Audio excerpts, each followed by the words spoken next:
Alléluia. Alléluia. Comme mon frère disait tout à l'heure, est-ce qu'on peut acclamer le Seigneur?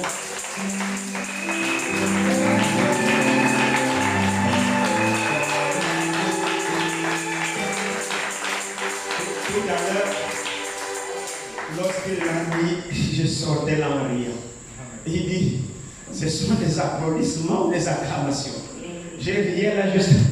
Je voulais me moucher. Quand il a dit ça, il applaudit. C'est des acclamations. On casse même les mains. Oui, vrai. Amen. Notre Dieu le mérite. Il est bon d'être à son service. Je vous assure. Vous savez peut-être pas le bien que ça fait. Lorsque vous êtes au service du grand Dieu, le Dieu qui a créé les cieux et la terre, il t'a appelé par ton nom. Il s'est révélé à toi. Il t'a dit, t'a fait de toi son adoratrice et son adorateur. Quel privilège que vous pouvez vous imaginer ce sera la question. Si le croyant savait ce que Dieu a fait de lui, le monde nous envie. Mais le croyant lui-même ne sait pas ce qu'il a. Mais que le Seigneur nous aide. Amen. Bien, nous allons lire une portion de la parole dans le chant 4. Chant 4.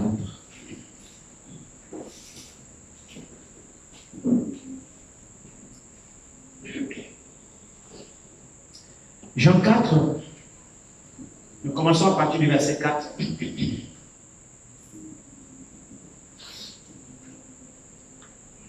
Et comme il fallait qu'il passe par la Samarie, il arriva dans une ville de Samarie nommée Sichar, près du champ que Jacob avait donné à Joseph son fils. Là se trouvait le puits de Jacob. Jésus, fatigué du voyage, était assis au bord du puits. C'était environ à 6e heure, donc vers midi. Une femme de Samarie vint puiser de l'eau. Jésus lui dit, donne-moi à boire, car ses disciples étaient allés à la ville pour acheter des vivres. La femme samaritaine lui dit, comment toi qui es juif, me demandes-tu à boire à moi qui suis une femme samaritaine? Les Juifs, en effet, n'ont pas de relation avec les Samaritains. Jésus lui répondit, si tu connaissais le don de Dieu, et qui est celui qui te dit, donne-moi à boire, tu lui aurais toi-même demandé à boire, et il t'aurait donné de l'eau vive. Seigneur, lui dit la femme, tu n'as rien pour puiser, et le puits est profond. D'où aurais-tu donc cette eau vive? Es-tu plus grand que notre père Jacob, qui nous a donné ce puits, et qui en a bu lui-même, ainsi que ses fils et ses troupeaux? Jésus lui répondit, quiconque boit de cette eau aura encore soif, mais celui qui boira de l'eau que je lui donnerai n'aura jamais soif. Et l'eau que je lui donnerai deviendra en lui une source d'eau qui jaillira jusque dans la vie éternelle. La femme lui dit, Seigneur, donne-moi cette eau afin que je n'aie plus soif et que je ne vienne plus ici puiser. Amen. Prions. Merveilleux Sauveur, nous te disons encore merci ce soir. Nous réalisons la grâce que tu nous as faite. Nous voyons l'honneur que tu nous fais d'être appelés fils et filles de Dieu, alors que nous étions des pécheurs, éloignés de toi, ne connaissant pas le bien, buvant le péché comme de l'eau. Mais il a plu à toi de nous appeler. Tu es descendu ici-bas pour moi, pour mon frère, pour ma soeur. Et aujourd'hui, tu as fait de nous tes fils et tes filles. Quel honneur, Seigneur. Nous te sommes vraiment reconnaissants. Merci encore de nous rassembler. Seigneur, nous te prions de nous parler encore ce soir. Tu nous rassembles pour un but précis, pour nous perfectionner, pour achever ce que tu as commencé en chacun de nous. Seigneur, nous nous attendons à toi. Nous nous recommandons à toi. Nous nous abandonnons entre tes mains. Fais ce que tu as prévu, Seigneur. Voici mon cœur, voici mes frères, voici mes soeurs. Seigneur, achève ce que tu as commencé. Finis ton travail, Seigneur. Nous nous abandonnons entre tes mains. Bénis ta parole qui vient d'être lue. Nous savons qu'elle ne souffre d'aucune interprétation particulière. Seigneur, accorde le contexte qui est le nôtre ce soir. Alors que nous sommes rassemblés dans une vive attente que tu nous adresses encore une seule parole venant de toi. Nous en avons besoin, Seigneur. C'est l'objet de notre déplacement. Nous nous soumettons à toi, Père. Bénis-nous, honore notre foi ce soir. Nous te le demandons dans le nom de Jésus-Christ. Amen. Vous pouvez vous asseoir. Le Seigneur vous bénisse tous.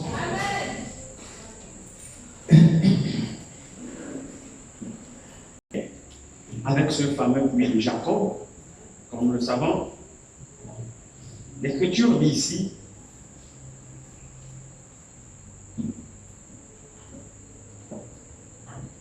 comme il fallait qu'il passe par la Samarie, il arriva dans une ville de Samarie appelée Sichar. Dans l'Ancienne Alliance, cette ville fut appelée Sichem. Dans l'Ancien Testament, c'est Sichem. Et actuellement, c'est l'actuel Naplouse en Israël. La ville qu'on appelle Naplouse.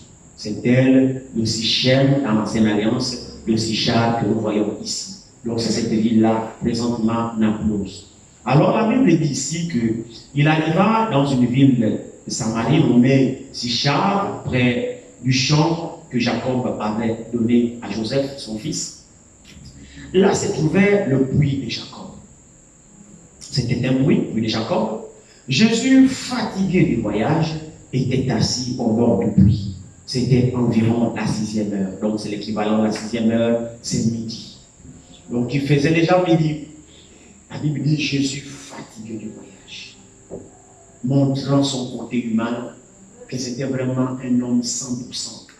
Il marchait dans les rues de la Galilée, de Jérusalem, partout. Il marchait dans Jérusalem, dans Israël, le pauvre. Et là, la Bible dit, pendant la marche, il est arrivé au puits de Jacob fatigué. Donc il pouvait aussi se fatiguer. Frère, ça montrait que Jésus avait un côté humain. Il était 100% homme, comme toi, comme moi. Il pouvait être tenté, il pouvait avoir faim. Ici, il pouvait se fatiguer. Qui marche ne se fatigue pas. Dieu ne se fatigue pas. Mais là, ici, c'est un homme. La Bible dit qu'il a marché. Mais dans sa marche, il avait en vision, il avait vu cette femme-là, il fallait qu'il passe par la Samarie. Il fallait qu'il passe par là, ou par la Samarie. Et là où il était, c'était tellement loin. Mais comme il avait un plan, dans sa prédestination, il avait vu cette femme samaritaine.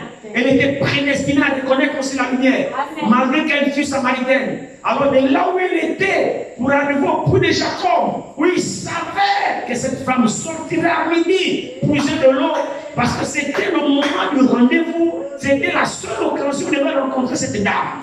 Alors il a dû marcher, parce que dans son plan, dans sa ligne de mire, la femme samaritaine devrait la recevoir. Alors quoi que cela lui coûta, il a dû marcher, le pauvre, pour arriver là, au lieu de la rencontre, la Bible dit fatigue. Amen. Tout ça c'est quoi? Pour la mort. Amen. L'infatigable Jésus, pour la mort, il fallait qu'il sauve cette terre.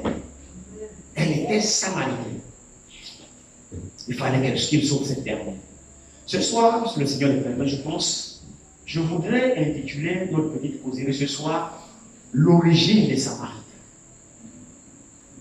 Qui sont-ils ces Samaritains?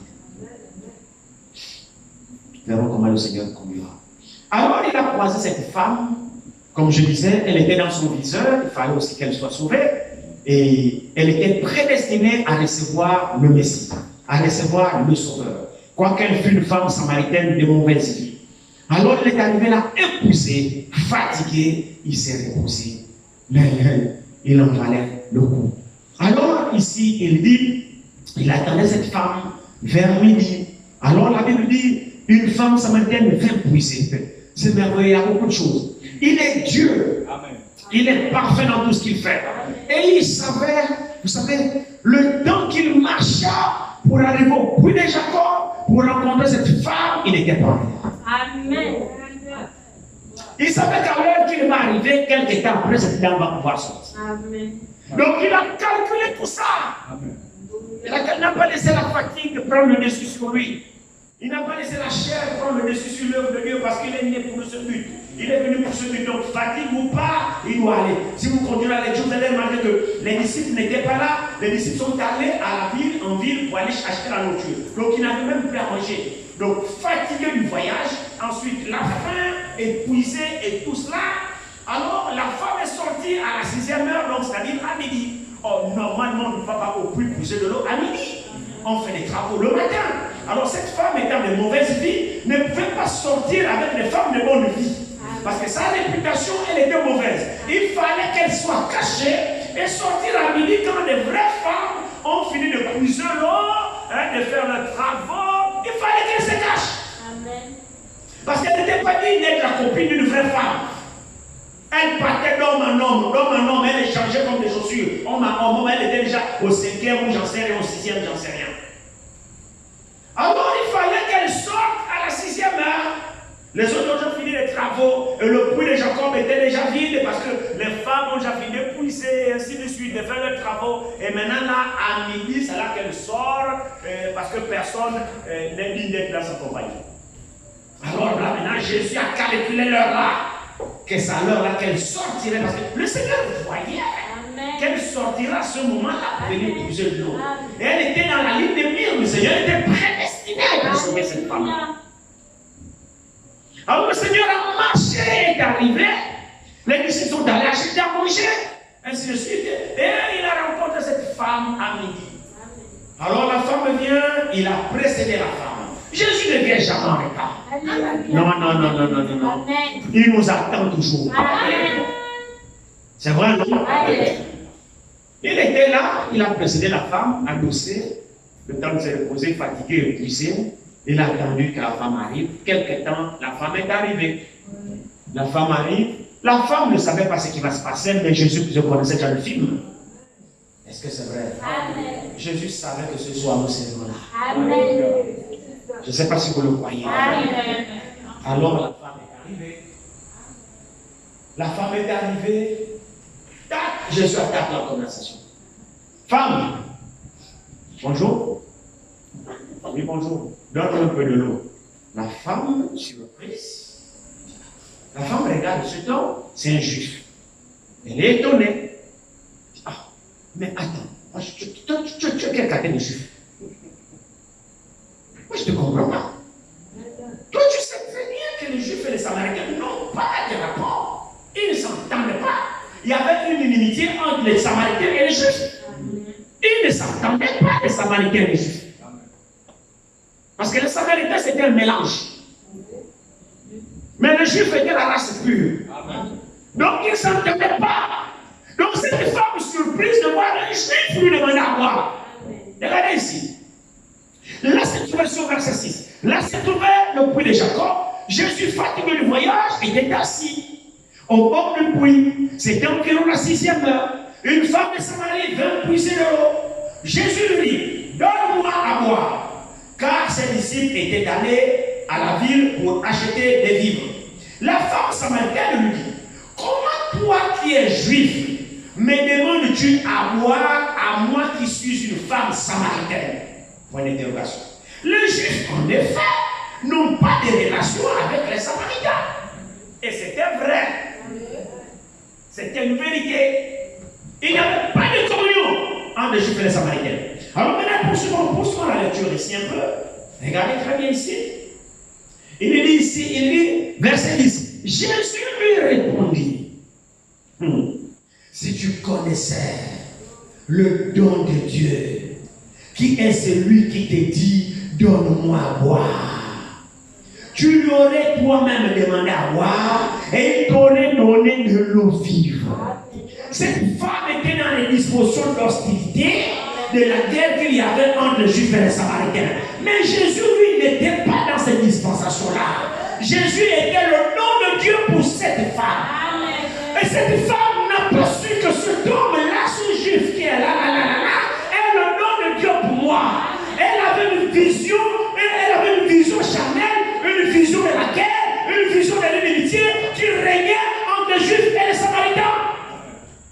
Elle était dans cette disposition-là. Elle était en avant-garde. Elle était sous ses gardes parce qu'elle savait. C'était la concerne qu'il y avait. Amen, amen. Ils ne s'entendaient pas. Alors elle était dans cette onction-là.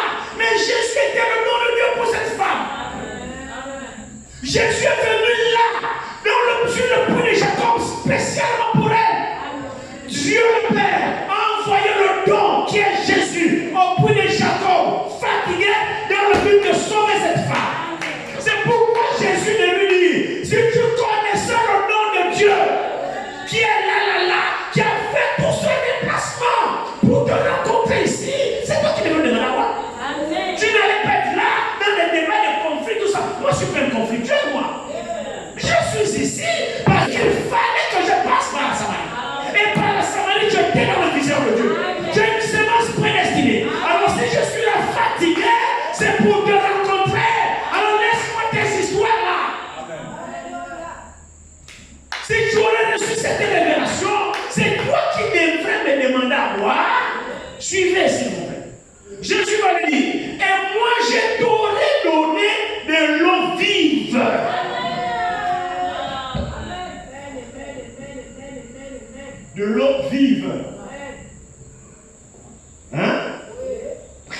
là, elle est importante.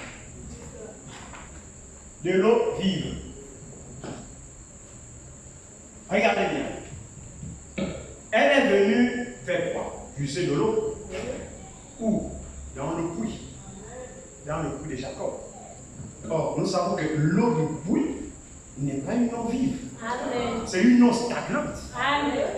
Dans le puits, l'eau ne circule pas. Amen. Donc, dans le puits, l'eau ne vit pas. Amen. Donc, Jésus précise bien. Regardez. Il dit,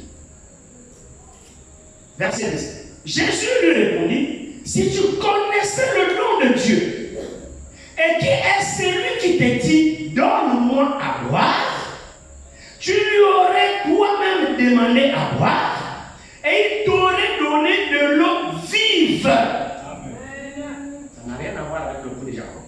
Mais la femme n'a pas compris. Observez ceci. Regardez très bien. Verset 11. Non. Verset 11. Verset 11.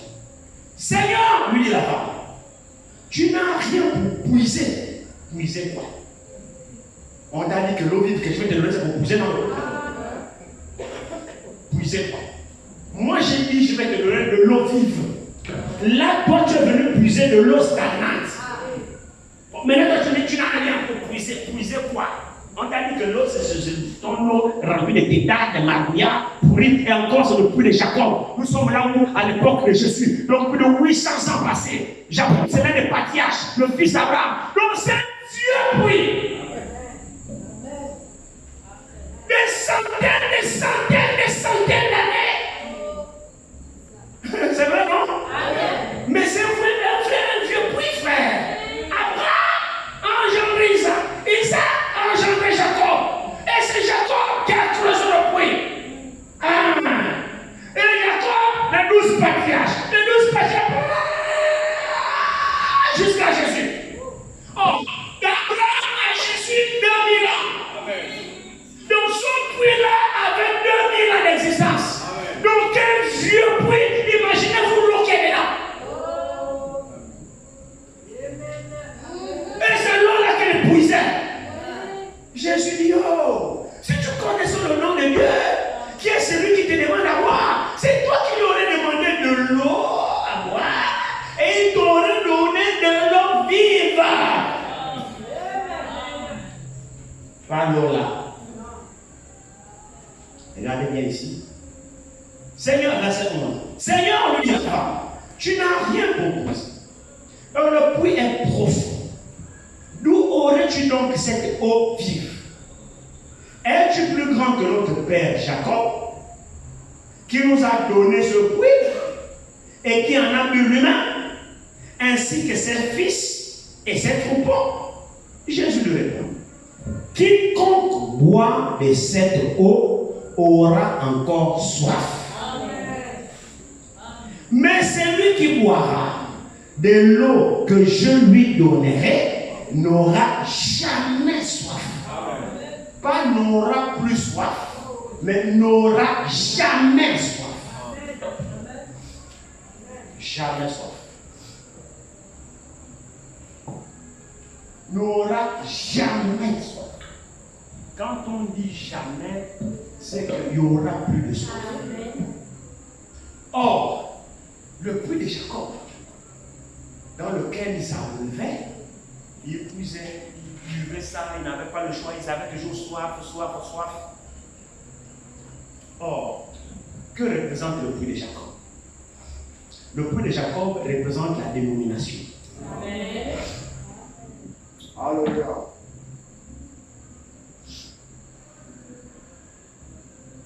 Le puits de Jacob représente la dénomination. Amen. La dénomination est stagnante. Amen. Dans la dénomination, il n'y a pas de vie. Amen. C'est des citernes crevassées. Il n'y a pas de vie dans la dénomination. C'est le système de l'homme. Amen. Mais c'est sûr, le puits a été creusé par l'homme. Donc c'est le système humain. Amen. C'est une organisation. Amen. C'est la pensée humaine. Amen. Et c'est ça la dénomination. Amen. Dans la dénomination, il n'y a pas de vie. Amen. C'est l'organisation autour de ce que l'homme pense, autour de ce que l'homme veut. Et la dénomination n'étanchera jamais votre soif. Amen. Amen. La dénomination ne résoudra jamais vos problèmes. Amen. La dénomination ne vous affranchira jamais. Amen. Parce que c'est le système établi par l'homme. La dénomination ne nous amènera nulle part. Au contraire, la dénomination nous emprisonne dans les systèmes, les coutumes des hommes. Et il n'y a pas la vie dans ce qui est de l'homme. Amen. Le puits de Jacob typifiait la dénomination. Et les gens qui buvaient l'eau à ce puits avaient toujours soif. Parce que dans la dénomination, il n'y a pas une parole qui a franchi. Amen. Amen. Non, dans la dénomination, c'est une parole biologique qui n'a pas de vie à l'intérieur. Et quand vous suivez ces enseignements, vous n'arriverez nulle part. Vous êtes toujours avec la nature pécheresse.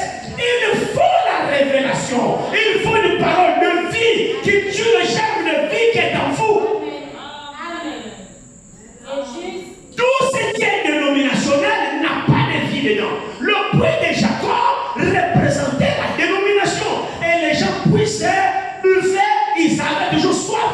Amen. Maintenant, regardez, continuez un peu la lecture ici. Regardez. C'est vraiment très intéressant ça. Regardez très bien. Il dit ici, il dit, verset 12. Es-tu plus grand que l'autre? Verset 13. Jésus dit, quiconque boit de cette eau aura encore soif. Mais celui qui boira de l'eau que je lui donnerai n'aura jamais soif. Amen. Et l'eau que je lui donnerai deviendra en lui une source d'eau qui jaillira jusque dans la vie éternelle. Amen. C'est merveilleux. Qui veut cette eau ce soir? L'eau que Jésus donne est différente de l'eau que les dénominations donnent, que l'homme donne. Alors cette femme était touchée par cette déclaration. Et elle va dire, la femme lui dit, Seigneur, donne-moi cette eau afin que je n'ai plus soif. Amen. Écoutez très bien. Écoutez très bien ici la femme. Elle commence à être captée par la parole. Amen. Quoiqu'elle fût samaritaine, la parole commence à trouver une place dans son cœur. Amen. La parole devient intéressante. Amen. Je ne sais pas si le cas pour toi, qu'est-ce que la parole fait lorsque tu l'écoutes, j'en sais rien. Mais cette femme samaritaine, mauvaise vie, qui changeait les hommes comme les chaussures, tout cela, lorsqu'elle a fait la rencontre de Jésus et qu'un dialogue s'est établi, Jésus a commencé à donner la parole commençait à trouver une place. Elle avait maintenant l'appétit. Seigneur, donne-moi cette eau. Enseigne-moi encore. Amen. Pourquoi? Quel est le but? Pour que je n'ai plus soif. Parce que Jésus a dit, l'eau que moi je te donnerai, tu n'auras plus jamais soif. Elle jaillira en toi des sources d'eau jusque dans la vie éternelle. Amen. C'est merveilleux ça. La dénomination, comme je l'ai dit, dans la dénomination n'a pas une parole qui puisse changer l'homme. Amen. Dans la dénomination, il n'y a pas de parole de naître de nouveau. Amen. Dans la dénomination, il n'y a pas de parole qui transforme notre intérieur. Parce que là-bas, ce sont les enseignements d'hommes, les coutumes et les enseignements d'hommes qui sont mélangés là-bas. Or, dans la parole de l'homme, il n'y a pas de puissance pour sauver, pour changer, pour guérir. Or, lorsque nous venons à l'église, nous venons avec tant d'éléments, tant de problèmes. La chair pèse sur nous, les envies de la chair, les envies du péché, la soif des péchés. C'est une soif alimentée par la chair dans laquelle nous sommes. Alors, il nous faut une parole puissante qui a la vie, qui peut tuer la soif de la chair, la soif du péché.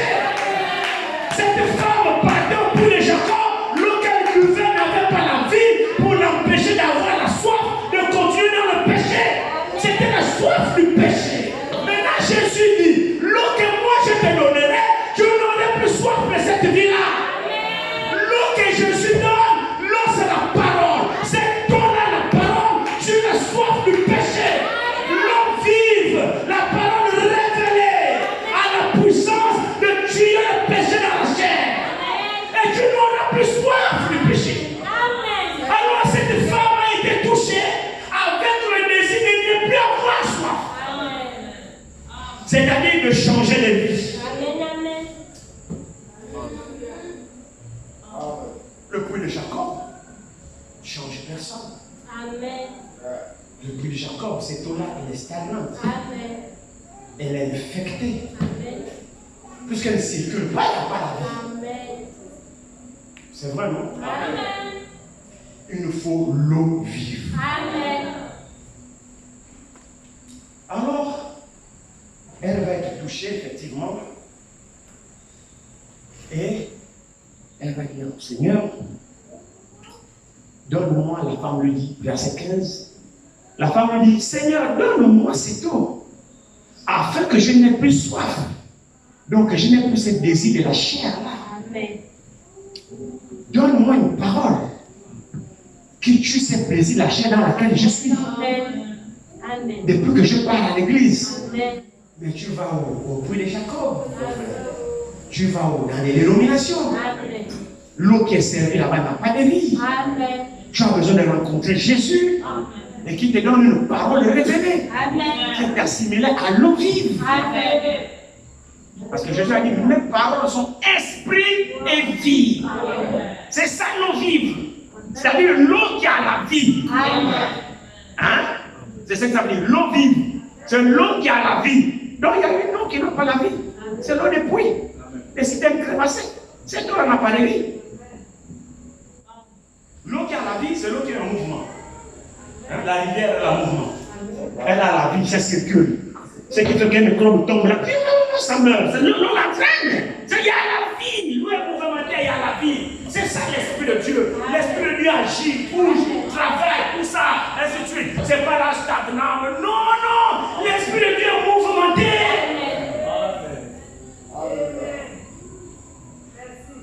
Alors il dit ici, la femme lui dit, Seigneur, donne-moi cette eau, afin que je n'ai plus soif. Et que je ne vienne plus ici, au puits de Jacob. Que je ne vienne plus dans les dénominations. Mais que je reçoive la vie maintenant à moi. J'espère que l'église suit. Amen. Donne-moi cette eau, afin que la vie s'installe en moi. Et que je vive. Que la vie la soit en moi. Que je n'ai plus soif. Quand la vie est en vous, la soif du péché meurt. Amen. Quand la vie de Dieu, bien sûr, est en vous. Alors il dit, va, lui dit Jésus, maintenant il touche son problème. Appelle ton mari et viens ici. Plus que je croyais qu'elle était disposée à écouter la parole. Amen. Frère, c'est important. Souvent, lorsque la parole sort, si le Seigneur touche le point dans lequel tu es, il te fâche. Sois disposé à reconnaître et à t'humilier, alors Dieu te viendra. Amen. Mais si tu te fâches, Dieu ne fera rien pour toi. Amen. Rien pour toi. Cette femme, il ne s'est pas fâché. Amen. Avant que Jésus n'aille plus loin, il dit, va, appelle ton mari. C'est-à-dire que Jésus a touché le problème dans lequel la femme se trouvait. Amen. Comme la parole peut toucher le point sur lequel tu te trouves ce soir. Amen. Quelle est ton attitude? Amen. Quelle sera ta réaction? Amen. Est-ce que tu vas te fâcher pour dire, ah non, il parle toujours de mes choses de votre chair, ou bien oh non, c'est parce qu'on lui a dit qu'il vient prêcher, ou bien c'est parce que j'en sais rien. Amen. Mais on n'est pas là pour prêcher ce qu'on a entendu. Amen. On est là pour prêcher ce que Dieu nous demande de prêcher. Ah, ça c'est sûr. Ça. C'est sûr. Maintenant, ce que Dieu dit de prêcher, c'est forcément le problème dans lequel tu es. Quelqu'un est. Mais non, on ne va pas fuir parce qu'on sait que tu es là-dedans. Mais si le Seigneur dit de parler de ça, maintenant on va se cacher sinon. Non, on se laisse par le Saint-Esprit. Ben oui. La femme répondit, je n'ai point de mari. Jésus lui dit, tu as eu raison de dire, je n'ai point de mari. Car tu as eu 5 maris. Et celui que tu as maintenant n'est pas ton mari.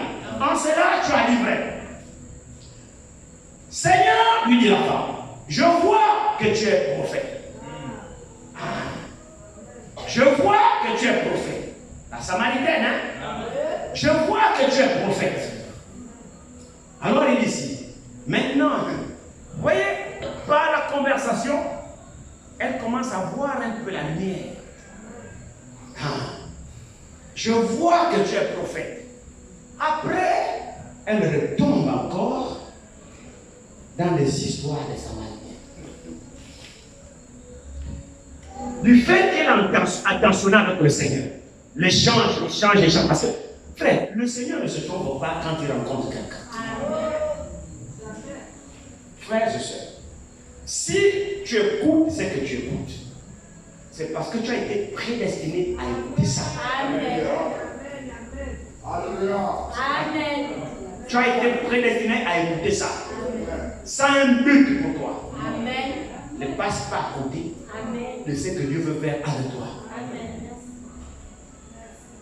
Jésus est arrivé au point de Jacob pour cette femme. Amen. Et cette femme a su comprendre son temps de sa visitation. Et elle a collaboré. Mais la loi encore, les habitudes des Samaritains étaient encore là. Regardez ce qu'elle dit, Seigneur. Le verset 20 maintenant, elle dit, nos pères ont adoré sur cette montagne. Quelle est cette montagne? C'est le mont Garizim. C'est parce que le Seigneur va permettre que nous allons arriver. C'est le mont Garizim. Vous pouvez retrouver ça aussi également dans Deutéronome chapitre 12, dans Josué au chapitre 8. Nous verrons si le Seigneur le permet. Les jours ordinaires, on n'a pas souvent cet état, on va se laisser conduire. Alors, la femme dit, nos pères, quand elle parle de nos pères ici, il est important que vous puissiez comprendre. C'est la femme samaritaine qui dit nos pères. Or, quand elle dit nos pères, ce n'est pas les juifs. Elle est samaritaine. Attention, vous devez bien comprendre les Écritures. Ici, ce n'est pas une juive qui parle.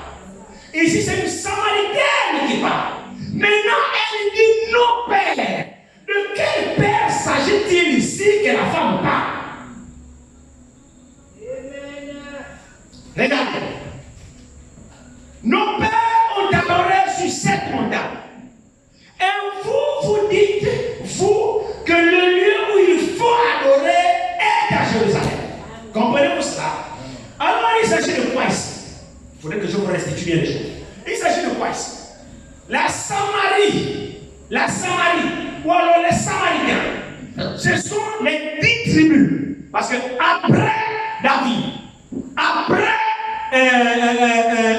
Salomon, le royaume d'Israël a été divisé. Israël n'était plus uni. Il y a 10 tribus qui sont allées de l'autre côté et 2 tribus sont restées de l'autre côté. C'est pourquoi vous entendez parler souvent d'Israël et de Juda. Les 2 tribus qui sont restées fidèles, c'est la tribu de Juda et de Benjamin. Ceux-là qui sont restés à Jérusalem avec le temple de Salomon comme lieu d'adoration à Jérusalem. Et les 10 tribus ne sont rebellées contre Jérusalem et ne sont plus allés à Jérusalem pour adorer. Maintenant, eux, ils ont bâti leur temple sur la montagne. C'est là-bas où les 10 tribus adoraient, c'est-à-dire le fils de Salomon s'est rebellé et a refusé de se soumettre à Jérusalem. Et maintenant, quand le royaume s'est divisé, 10 tribus sont allées dans un côté et 2 tribus sont restées de l'autre côté. C'est là où vous entendez le royaume d'Israël, le royaume de Juda. Alors, Israël avait pour capitale la Samarie. Et Juda avait pour capitale Jérusalem. C'est pourquoi vous verrez toujours 2 rois. Tel roi régnait à Israël et l'autre régnait sur Juda. Toujours 2 rois. À partir de là, le royaume fut déchiré. Donc, c'est les 10 tribus qui formaient Israël, qui avaient comme capitale la Samarie, qui ont refusé de monter à Jérusalem pour adorer. Alors, eux, ils sont allés adorer sur la montagne. Ils ont bâti leur temple là-bas. Donc, ce sont ces montagnes-là que cette femme-là fait référence. C'est pourquoi elle dit ici, nos pères, c'est la Samaritaine, c'est important que vous le compreniez, ce n'est pas la juive. Nos pères ont adoré sur cette montagne. Et vous, dites-vous, oh, Jésus était juif. Et vous dites que, comment? Vous dites que le lieu où il faut adorer est à Jérusalem. Où se trouvait le temple de Salomon, le lieu où l'Éternel a fait résider son nom, c'était à Jérusalem, où le temple avait été bâti, c'était à Jérusalem. Donc Israël était censé aller adorer à Jérusalem. mais lors de la séparation du royaume, de la division du royaume, alors les 10 tribus ont refusé d'aller à Jérusalem pour adorer et ils ont bâti leur lieu d'adoration sur le mont Garizim. Ils ont construit leur temple là-bas et ils ont refusé d'aller adorer à Jérusalem. Alors, Judas seul est resté à adorer dans le temple à Jérusalem. Maintenant, la femme fait allusion à ces deux lieux d'adoration. C'est à ces deux lieux d'adoration que la femme fait part à Jésus ici. Et c'est là. La femme dit, nos pères, donc nous les Samaritains, nos pères adoraient sur la montagne. Mais vous les Juifs, vous dites qu'il faut aller adorer ça à Jérusalem. Maintenant, Jésus répond à ces deux problématiques. Et l'église. Reprenons le verset. Nos pères ont adoré sur cette montagne. Et vous dites, vous, que le lieu où il faut adorer est à Jérusalem. Verset 21. Femme, lui dit Jésus, crois-moi, l'heure vient où ce ne sera ni sur cette montagne. Donc, le Garizim dont tu parles, vos pères ont bâti leur temple là-haut, hein? Ni sur cette montagne, non plus à Jérusalem, que vous adorerez le Père. Donc, quand Jésus vient, il rejette le mont Garizim, il rejette Jérusalem. Il dit, oh, tout ça c'est fini, madame. Et crois-moi, l'heure vient où le Père, on l'adore plus dans vos temples que vous avez bâtis là-bas sur le mont Garizim, ou alors à Jérusalem, le temple bâti par Salomon pour preuve, il a détruit ce temple. Le temple a été détruit, non? Amen. Est-ce que le temple de Jérusalem a été détruit? Amen. Ok, donc Jésus ne mentait pas. Il dit, l'heure vient. Regardez très bien ici. Il dit, maintenant, observez très bien. Femme, lui dit Jésus, crois-moi, l'heure vient où ce ne serait ni sur cette montagne, ni à Jérusalem que vous adorerez le Père. Verset 22. Maintenant, il a dit, vous adorez, il dit, vous adorez ce que vous ne connaissez pas. Amen. Ah! Là, Jésus frappe à la Samaritaine. Il dit, mais femme, d'abord, toi là, toi tu me parles beaucoup, vous sur votre montagne, vous adorez ce que vous ne connaissez pas. Donc, en réalité, les Samaritains ne connaissent pas. Amen. L'origine des Samaritains, pour y aller. Les Samaritains, c'est quoi? Allons-y, dans 2 Rois. Prenons 2 Rois 17. C'est toujours ça.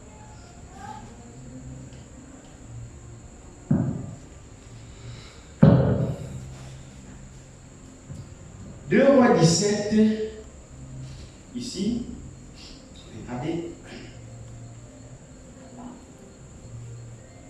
2 Rois 17. Donc, Israël, donc les 10 tribus, il y a eu la guerre, comme de temps en temps, il y a toujours eu la guerre. Les déportations là, nous verrons cela. Il y a les 10 tribus qui étaient déportées. Et il y a aussi les 2 tribus de Juda qui étaient déportées. Donc il y a eu plusieurs déportations avec le peuple d'Israël, le peuple juif. Donc les 10 tribus ici, les 10 tribus qui constituent Israël avec Samarie comme capitale, sont montées en guerre. Et ils sont allés en guerre, prenons 2 Rois 17, à partir du verset 3. Regardez ce qui est écrit ici. Commençons au premier verset d'ailleurs, même de 2 Rois 17. Commençons au premier verset. La 12e année d'Akaz, roi de Juda, Osée, fils d'Éla, régnant sur Israël à Samarie. Donc sur les 10 tribus. Maintenant, Akaz, lui, il régnait sur Juda. Vous comprenez bien ces choses? Est-ce que l'Église comprend? Écoutez. La 12e année d'Akaz, roi de Juda. Donc, ceux qui sont restés à Jérusalem comme capitale, Juda, c'est Akaz qui régnait là-bas la 12e année. Maintenant, roi de Juda, Osée, fils d'Éla, régna sur Israël à Samarie. Donc, c'est de cela dont il s'agit, la Samarie. Donc, les 10 tribus. qui régnait là-bas sur eux, c'est Éla régnant sur Israël à Samarie. Il régna 9 ans. Il fit ce qui est mal aux yeux de l'Éternel. Non pas toutefois comme roi d'Israël, comme le roi d'Israël qui avait été avant lui. Verset 3. Salmanassar, roi d'Assyrie, monta contre lui et lui fut assujetti et lui paya un tribut. Donc les Assyriens sont montés en guerre contre Israël, pas Juda, Israël, et ils ont capturé Israël. Donc les 10 tribus, ils les ont vaincus. Il découvrit une conspiration, j'ai osé, qui avait donc osé le roi d'Israël, qui avait envoyé des messagers à Sceaux, roi d'Égypte, et qui ne payait plus annuellement le tribut au roi d'Assyrie. Le roi d'Assyrie le fit enfermer et enchaîner dans une prison. Et sur le Chabor, fleuve de Gozan, et dans les villes des Mèdes. Cela arriva parce que les enfants d'Israël péchèrent contre l'Éternel leur Dieu, qui les avait fait monter du pays d'Égypte, ainsi de suite. Nous sautons. La Samarie. Et il a déporté les 10 tribus, il les a amenés en Assyrie, comme ils furent souvent déportés. Donc il les a tous vidés, les a amenés en Assyrie, les a établis dans des villes que nous venons de lire. Alors Israël est resté vide. Qu'est-ce que le roi a fait? Il a pris alors les étrangers de Babylone. Il les a envoyés en Israël habiter là-bas. L'origine des Samaritains. C'est pour gagner du temps. On va quand même lire ça. Regardez très bien. Alors, les conséquences, pourquoi voilà. Venons, sautons, arrivons au verset 24. Au verset 24. L'Écriture dit: le roi d'Assyrie fit venir des gens de Babylone, de Kouta, d'Alpha, de Hamath et de Sépharaïm, et les établit dans les villes de Samarie à la place des enfants d'Israël. Vous suivez? Ok. Ils prirent possession de la Samarie et ils habitaient dans ces villes.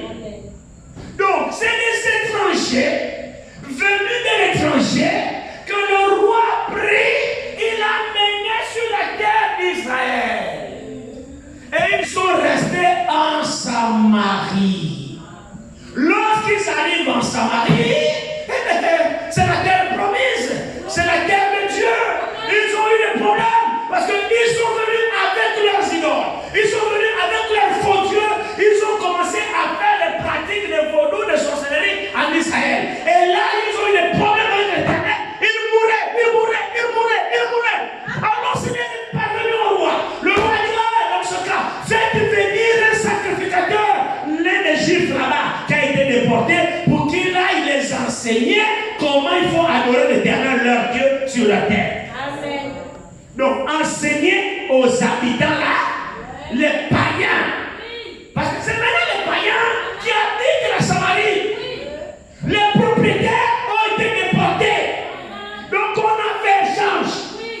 Sauf que les païens qui sont venus là, ils sont venus avec leur Dieu. Les origines de Samarie. Alors, étant là-bas, on leur a envoyé un prêtre qui a dit: voilà comment l'Éternel, le Dieu, le propriétaire de la terre dans laquelle vous êtes là, c'est l'Éternel. Donc un prêtre a essayé là, rafistoler, comment leur montrer comment l'Éternel, il faut servir l'Éternel. Alors ces païens là, c'est des païens. C'est fort ça. Ces païens là, sur la terre promise, à cause de la désobéissance. À cause de la rébellion du peuple. Amen. À cause de la résistance. Amen. À cause d'un peu écouter ce que Dieu dit. Amen. Et pourtant, la terre leur fut promise. Mais à cause de leur désobéissance, Dieu les a déportés. Il a pu les étranger pour aller là-bas. Dieu est capable de tout. Amen. Tu résistes la parole que toi tu écoutes là. Tu ne veux pas Dieu t'enlève, il prendra une prostituée, il mettra à ta place, la prostituée pourra. Pendant que toi tu joues avec la grâce qui est sur toi. Pendant que toi tu joues avec ce que tu écoutes là. Il y en a qui meurent qui n'écoutent pas ce que tu écoutes. Mais toi tu fais le boucan avec ce que toi tu écoutes. Amen. Dieu te changera. Il est capable de cette pierre-ci de susciter des enfants. Amen. Regardez très bien, poursuivons un petit peu. Voyons ce qui s'est passé ici. Verset 28, nous sautons, nous arrivons. Verset 27, il dit: le roi d'Assyrie donna cet ordre. Faites ici aller l'un des prêtres que vous avez emmenés et des là en captivité, qu'ils partent pour s'y établir et qu'ils leur enseignent la manière de servir le Dieu du pays. Verset 28. Un des prêtres qui avait été emmené captif de Samarie vint s'établir à Bethel et leur enseignant comment ils devaient craindre l'Éternel. Donc enseigner à ces païens-là comment craindre l'Éternel. Verset 29.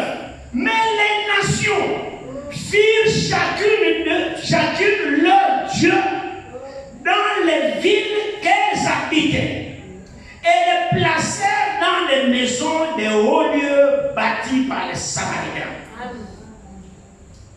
Les gens de Babylone firent Sukkot, Benot, et les gens de culte firent Nergal. Les gens de Hamath firent Ashima, et ceux d'Ava firent Nimshas et Dardak. Ceux de Sepharvaïm brûlaient leurs enfants par le feu, en l'honneur d'Adramelech et d'Anamelech, Dieu de Sepharvaïm. Tout ça là en Israël. Ils craignaient aussi l'Éternel. C'est la place là. Votre attention, s'il vous plaît. Ces gens-là, malgré l'arrivée du prêtre, qui leur enseignant à craindre l'Éternel, ils avaient aussi leur Dieu. Donc, de l'autre côté, ils craignaient l'Éternel, c'est écrit. Mais de l'autre côté, ils adoraient toujours leur Dieu là-bas, en Samarie. Ils ne se sont pas débarrassés de tout. De l'autre côté, ils craignaient l'Éternel, mais ils ont toujours leur idole, leur idolâtrie. En pratique, là qu'ils faisaient, ils ne s'étaient pas débarrassés. C'est ça les Samaritains. Donc la confusion, le mélange. C'est ça les Samaritains. Un mélange. Un peu de Dieu, un peu d'idole, un peu de ça, un peu de ci, un cafouillage, la confusion. Regardez ici, poursuivons.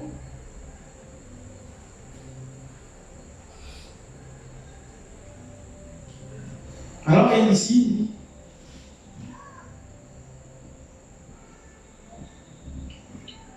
nous étions où?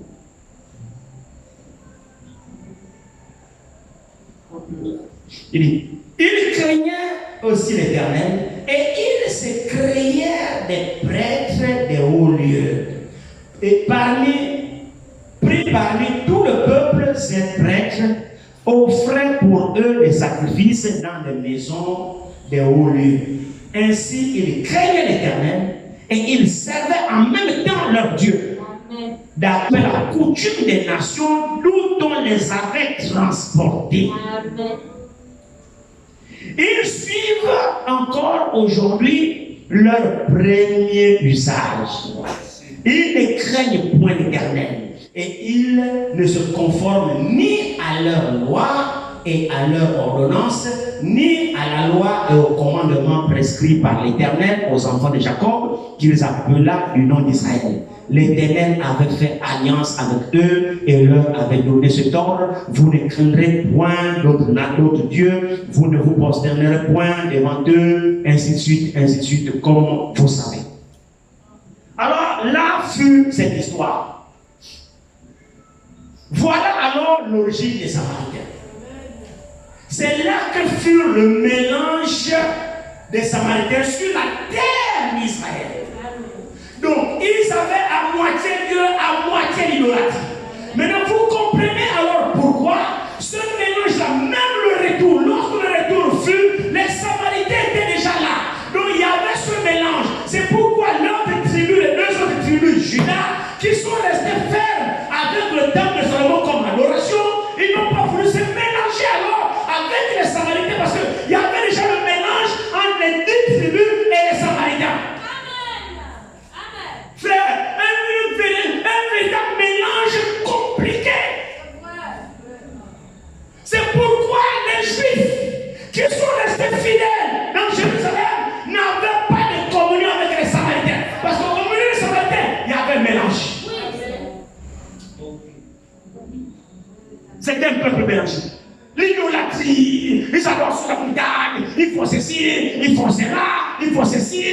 Non, le juif, lui, il est resté juif.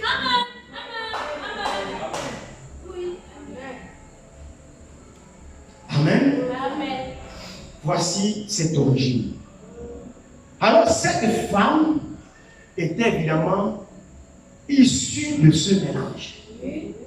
Donc, quand elle dit à Jésus, nos pères ont adoré sur cette montagne, c'est la montagne du mont Garizim. Cette montagne-là, ce n'était pas la montagne de Dieu. Dieu n'a pas dit qu'il fallait adorer sur la montagne.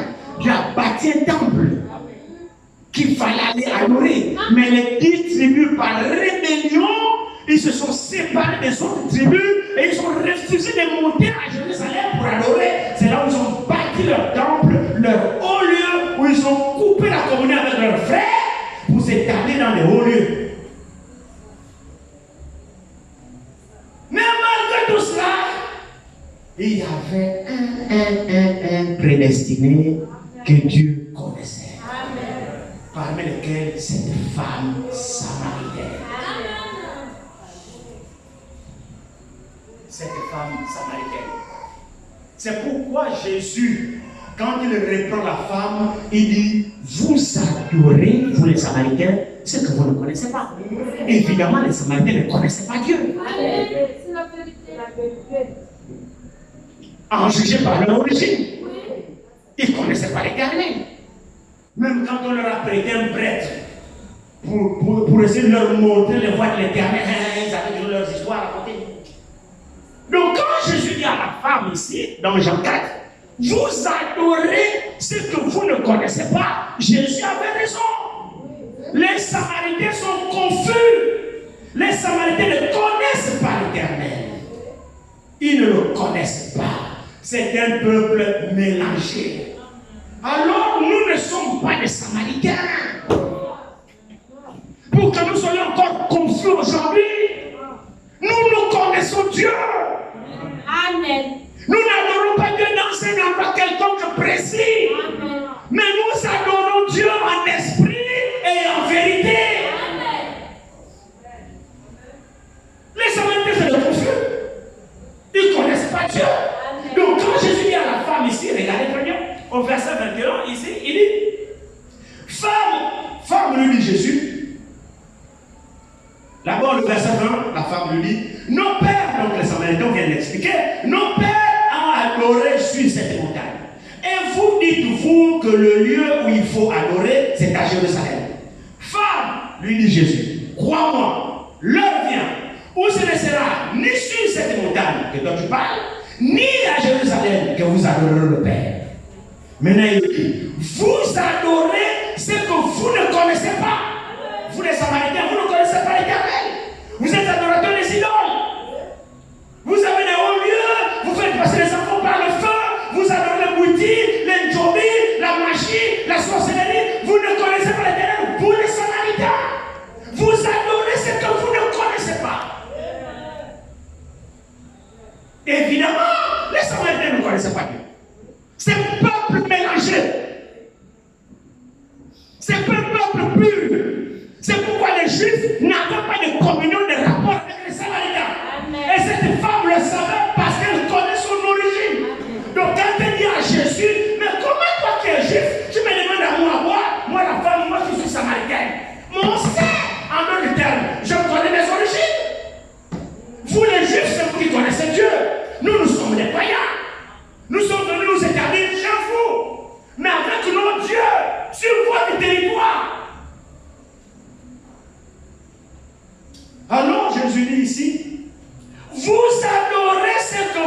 connaissait pas.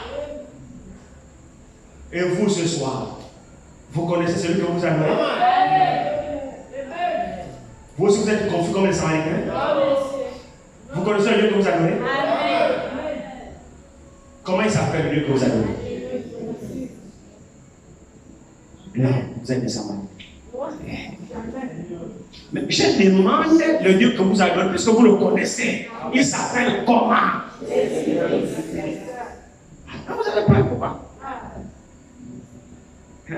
Vous hésitez. Celui qui connaît le Dieu dont il adore, il le dit.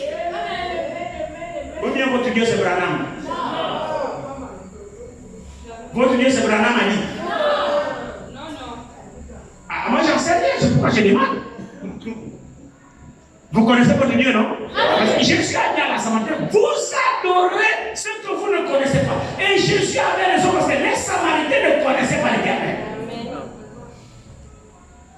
Alors il dit ici, mais l'heure vient, je suis au verset 23, non, verset 22 d'abord, vous adorez ce que vous ne connaissez pas, nous adorons ce que nous connaissons. Alléluia. Il y a pas une grande amen là. Jésus dit à la Samaritaine, vous adorez ce que vous ne connaissez pas, mais nous, mets-toi dans le nous, nous adorons ce que nous connaissons, parce que ce Dieu s'est révélé aussi à nous. Nous ne sommes pas confus comme les Samaritains.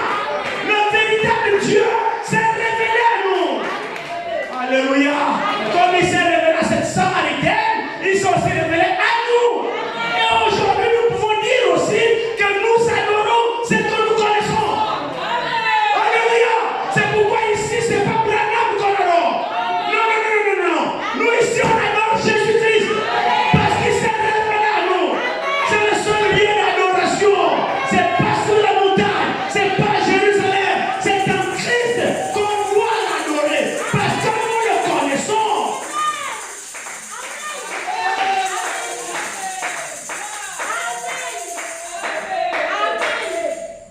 Il dit ici,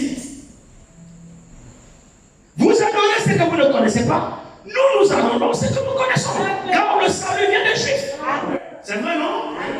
Mais l'heure vient. Écoutez Jésus, verset 23. Alors je ne sais pas si l'heure là a déjà sonné.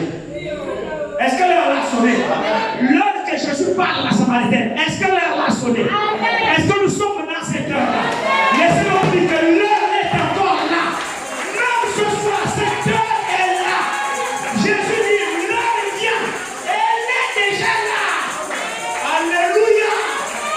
Non, mais c'est vrai, frère. Les vrais adorateurs aujourd'hui connaissent leur Dieu. Ils savent ce qu'ils adorent. Vous les avez présenté le nom mythique qui là. Vous les avez présenté l'image mythique là. Vous les avez dans les dénominations, ils disent non. Vous les avez dans le puits de Jacob, ils disent non. Parce qu'ils sont une offensive. Ils sont la révélation de qui ils adorent.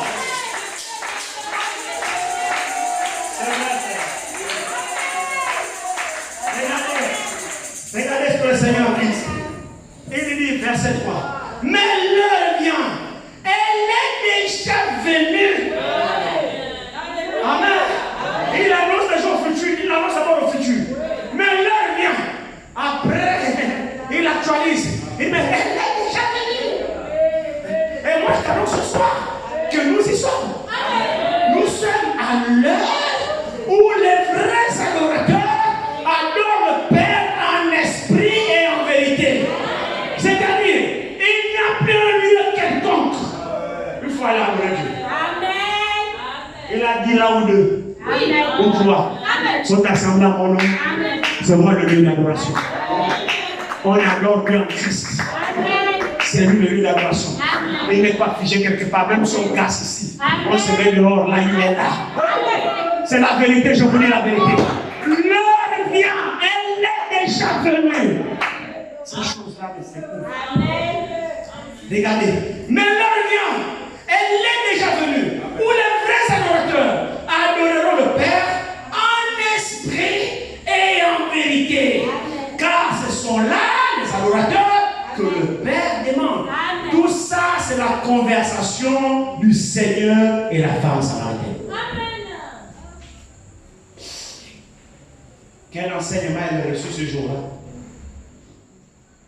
Pendant que les scribes et les pharisiens étaient cramponnés dans la loi de Moïse, pendant qu'ils étaient en train de se courber chaque jour, remonter un petit seau d'eau stagnante, bourré de tétane, de marbouillard, plonger dans le puits Jacob, avec tirer,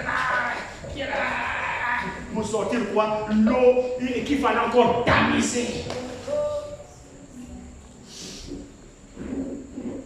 Pendant que les gens sont en train de couper dans les dénominations, écouter les Marie, Mère de Dieu, le baptême de Père, Fils, Saint-Esprit, pendant que les gens sont encore dans ce nouveau confus, les Branham de Dieu, le troisième Adam, pendant que la Bible parle du premier et du dernier Adam, ils trouvent quand même un moyen d'en trouver un troisième.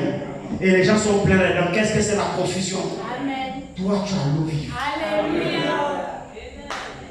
Amen. Amen. Amen. Toi, tu as l'eau vive, frère. Amen. Gratuitement donné. Amen. Gloire à toi. Gratuitement donné, tu as l'eau vive. Amen. Qui étanche ta soif. Amen. Qui transforme ta vie. Amen. Le péché doit mourir. La souillure doit mourir. Parce que tu reçois l'eau vive. Qui doit étancher ta soif. La soif de quoi? Du péché. La soif de quoi? Du mensonge. La soif de quoi? De toutes la parole du sang. Tu n'auras plus soif du péché de la chair. Tu n'auras plus soif des œuvres de la chair. Tu n'auras plus soif du mensonge. Tu n'auras plus soif du faux. Le péché doit mourir. Parce que la chair a soif du péché. Mais l'eau vive, la parole révélée, étanche cette soif. Amen. Alléluia. Amen. Amen. Amen. Mais l'heure vient, elle est déjà venue, où les vrais adorateurs adoreront le Père en esprit et en vérité, car ce sont là les adorateurs que le Père demande. Amen. Dieu est esprit, et il faut que ceux qui l'adorent, l'adorent en esprit et en vérité. Amen.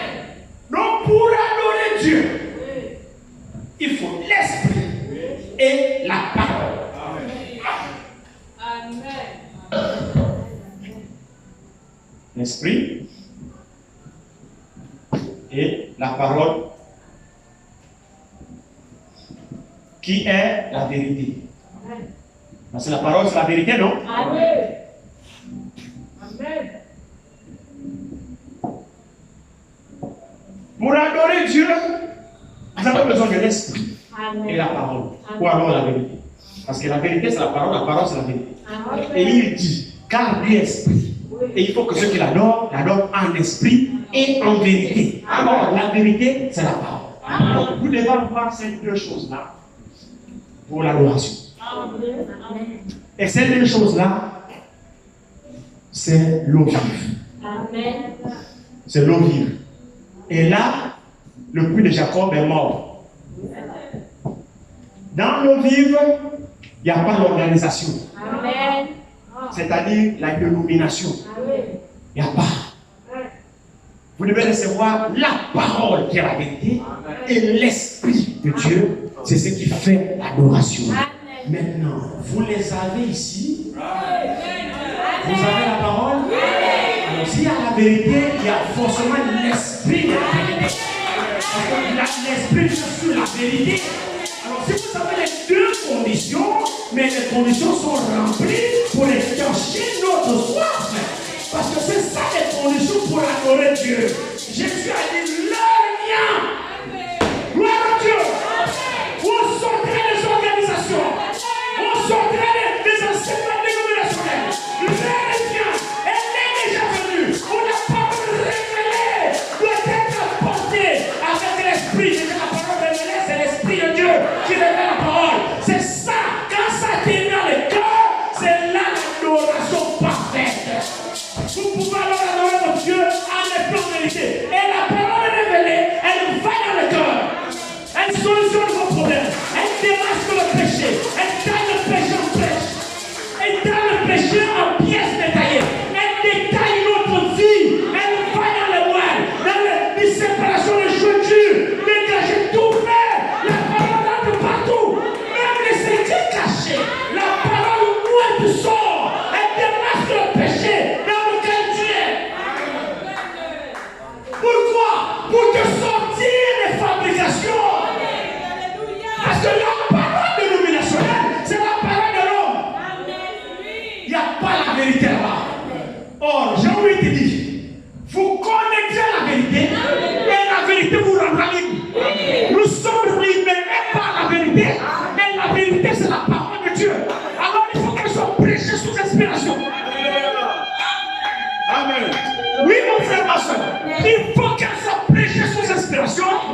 C'est l'heure des vrais adorateurs. Amen. Parce qu'on a des deux commissions. C'est pas moi ici. C'est la vérité. C'est écrit ici. Lisons le verset 23 ici.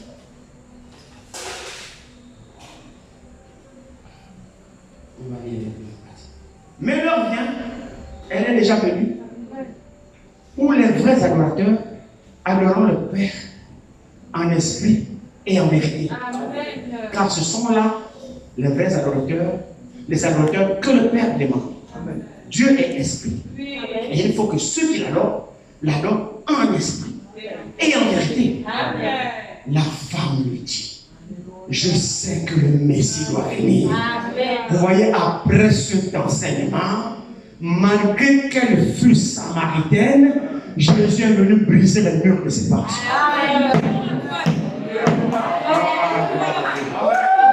Malgré que c'est son origine, elle fut samaritaine, là-bas il y avait les semences prédestinées. Quand Jésus vient, il brise la voie. Femme, laisse-moi avec vos lois juifs et samaritains, on ne s'entend pas, laisse-moi ça. Je suis venu pour inaugurer la nouvelle alliance. J'ai brisé le mur de séparation. Aujourd'hui, il n'y a plus de juifs, de samaritains, de païens, de ceci.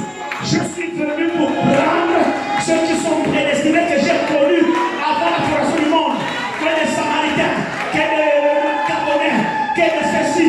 Il y a la sémence là-bas. Je suis venu pour les chercher. Ils doivent être en contact avec la vérité et l'esprit. Et là, ils me reconnaîtront. Et ils m'adoreront. Ils sortiront de ces choses. Ils m'accepteront. Et ils m'adoreront comme je veux. Que Dieu vous bénisse.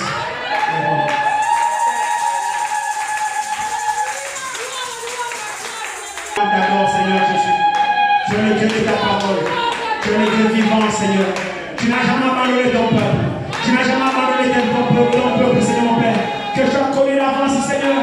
Tu nous as appelés de tous les pays, de tous les continents, Seigneur mon Père, de toutes les trajectoires, des 4 points cardinaux. Tu as tes enfants prédestinés, Seigneur, à connaître cette vérité, à connaître son message. Tu nous as appelés du nord, du sud, de l'est et de l'ouest.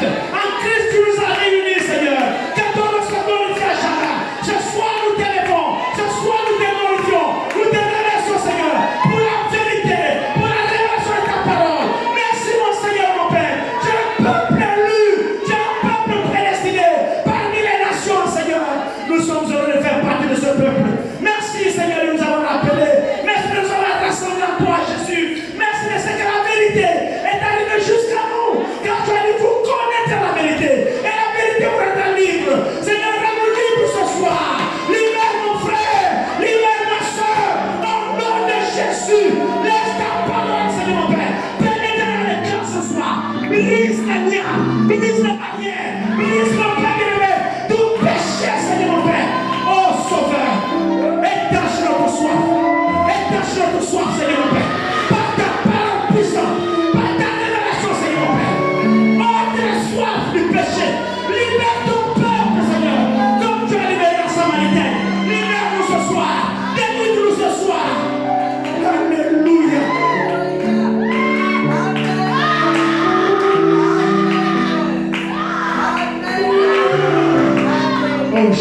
Jésus. Merci mon Père. Merci mon Dieu.